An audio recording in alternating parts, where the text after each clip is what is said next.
chit chat at Memorial Stadium Mhm. yesterday.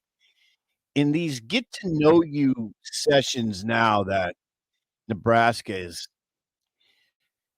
kind of presenting to us, which by the way, these get to know you sessions are excellent, Yeah. where they just, you know, was it last week? Last week was it or 2 was it last week when they had Tony White and Marcus Yep, Satterfield? yep. Yeah, it was A last week week. ago for Thursday. Yeah, a week ago.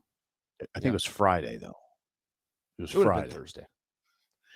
Whatever it Maybe it was. was Friday. Yeah, it was Friday. Marcus I Satterfield. apologize. Yeah, that's all right. Marcus Satterfield, the offensive coordinator, and Tony White, the defensive coordinator, met the media last week. This week, it was Evan Cooper, the secondary coach, and EJ Barthel, the running backs coach. You were there. Yeah, I I was was. there. And these sessions are very productive, right? Mhm.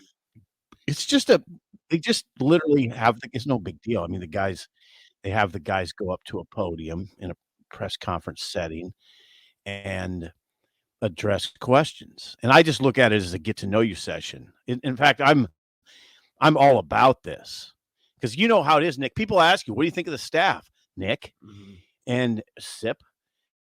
And I always say, you know what? I haven't met the guys. You know, I don't know Yeah. that much about them. I haven't heard them. Now you're starting to hear from them.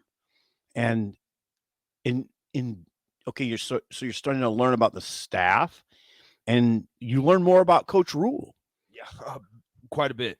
Yeah, and you learn about the dynamic between the assistants and Coach Rule. And what you're hearing, wouldn't you say there's a obviously a profound level of respect for Mhm. Rule.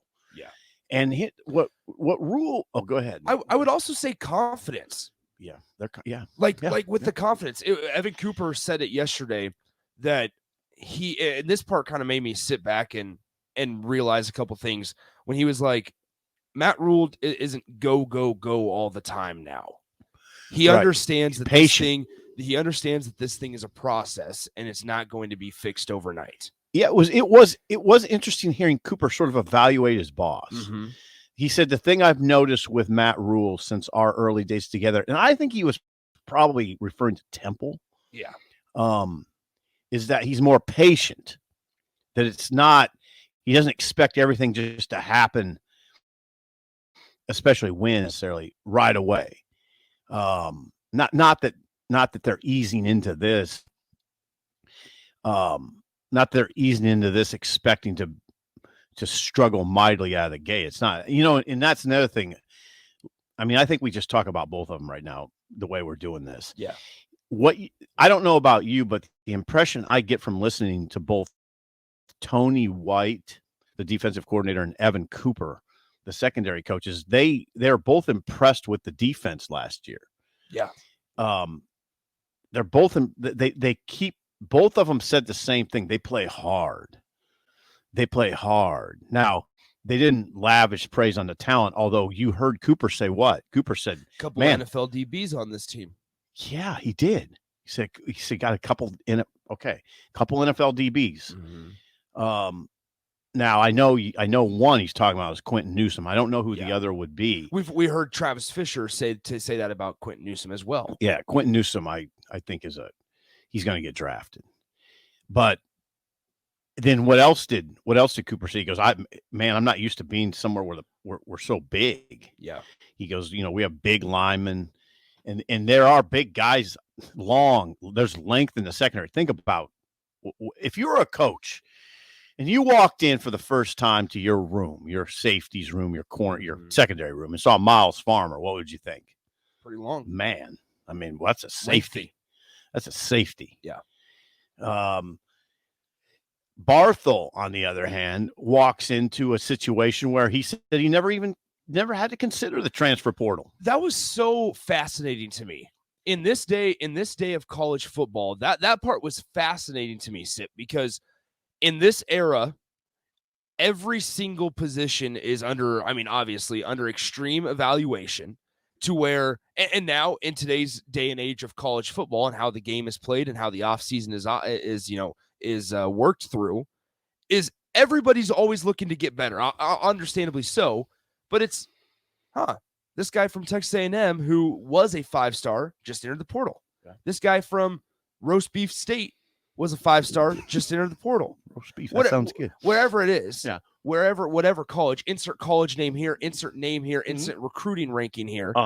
You think you go into the portal and you potentially look at getting them off of production or off of potential, excuse me.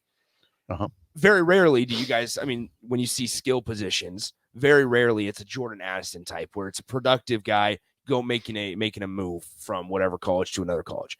So to have, and I'm not surprised by that though. Why? I'm not surprised that they didn't feel like they needed to upgrade the running back room. Oh, are you surprised that all those guys stayed or have stayed at this point? Yes, they have stayed at this point. I keep seeing people on the Husker online message board, my employer. Yeah. They keep wondering about A.J. Allen leaving. Well, because you have to think about how he got here.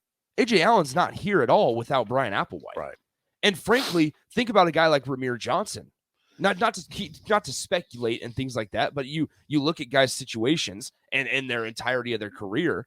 Ramir Johnson started out as the 5th string running back 2 seasons ago. Okay. Ended up being the workhorse because of injuries, because of opportunities that he was able to take. 2021, you're talking about 7-game starter. Yep.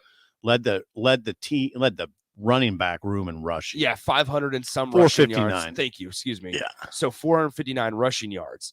And then last year makes the move to the wide receiver room for whatever reason. Now, played both.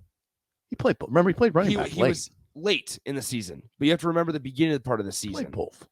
Sip. You have to remember the beginning part of the season when it was the whole, listen, Ramir is one of the better athletes on this team, but he's just lost in between running back and wide receiver right now. He's playing both.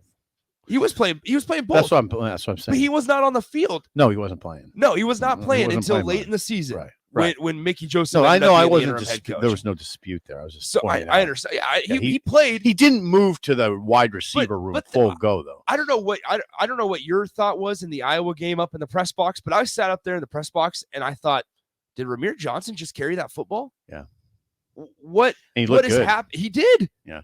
Because he's one of the best athletes on this team, or was at that point. He got the way I understand is Applewhite wanted him at receiver, and that's what happened. And I think there was probably, maybe Frost or whoever said, no, I don't think we're just going to move him to receiver. Maybe we can try to play both. I mean, I remember I talked to Ramir this summer about it. He's got a great attitude, but you could tell there was a sort of like, I guess I'm going to try to do both. I'm going to play in the slot. I'm going to play. They're going to put me in the slot and help out there, but I'll still play running back. And I was concerned whenever you hear that, I always, my first thought is, okay, if I was advising him, I'd say Ramir. If I was if I was a close friend or family member, I'd say, Ramir, go in there and tell the coaches I'm playing one or the other. I'm not playing both. No, it never works very well. No. How many examples are there where there's some, you'll find some. Wandale. Well, Wandale at Nebraska, I mean, it didn't really work. It didn't work to maybe the results that we expected, but he was on the field. It worked from a production standpoint, but he wasn't happy. No, bingo. Yep. Yeah. You're right. And so that's where it's frustrating. So if you look at other, you look at guys' careers or their stories or their journeys, Ramir's one that I kind of put in question. Now, the staff and now EJ Barthel has connections to Bergen Catholic. Yeah. Barthel talked about Ramir yesterday, how he recruited wherever Barthel was at that point. Yeah. He talked about how he recruited Ramir out of high school out of Bergen Catholic in New Jersey. Uh-huh. And so you have that little bit of connection. But I think AJ Allen is the big kind of name because he was the breakout freshman last year for Nebraska. But Husker fans are smart enough to understand that without Brian Applewhite here, AJ Allen doesn't come to Nebraska. Probably not. Because AJ Allen was a lock to TCU before Brian Applewhite became the running backs coach at Nebraska.